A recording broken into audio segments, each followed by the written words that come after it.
you hear me okay? Yes, sir. Loud and clear. It's the floor is yours, sir. Hey, thank you, sir. Hey, I'm pleased to join you today, as well as the press, to talk about Transcom's role in this monumental logistics effort supporting non-combatant evacuation operations. I just would say that from the time Transcom received orders to commence deployment, the initial elements were airborne in less than 3 hours. These forces were critical to quickly secure the Kabul International Airfield. Simultaneously, we commenced support to NEO operations and continue around-the-clock operations to ensure the safe evacuation of American citizens, our Afghan friends, and those cleared by the State Department. I'm just reminded that the United States is the only nation capable of rapidly deploying forces and providing nonstop airlift operations at this scale. I'd like to specifically highlight the role of our outstanding air component, the Air Mobility Command, led by General Jackie Van Ovost. Air Mobility Command continues to operate the C-17s you see in your news footage.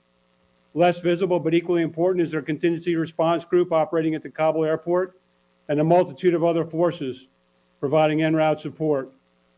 This incredibly dedicated team of Air Force professionals is the best in the world.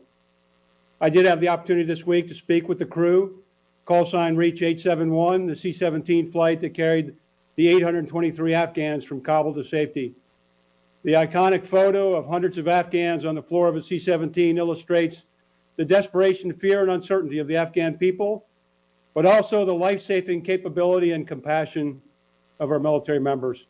These Herculean efforts underscore the United States' commitment to our Afghan allies and provide them an opportunity for a new beginning, a safer life, and a better future. To be clear, this is a global effort. I want to thank our many, many coalition partners. We could not be successful without the more than 24 like-minded nations that expand our global logistics network by providing important access and transit centers. And finally, I want to acknowledge and thank our industry partners who routinely provide airlift and support of defense needs.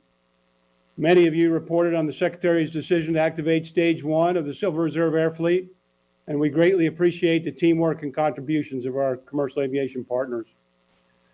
Let me just close by saying that for me, like all of our veterans who served in Afghanistan, this mission is very personal. I assure you that we will not rest until the military is complete, the mission is complete, and we have evacuated Americans who are seeking to be evacuated and as many Afghan partners as humanly possible. I could not be more proud of the Transcom team, our relationship with U.S. Central Command, and our contribution to this vitally important effort. And John, I'll be happy to take any questions the press may have. Thank you. Thank you, General. We'll start with Bob Burns, Associated Press.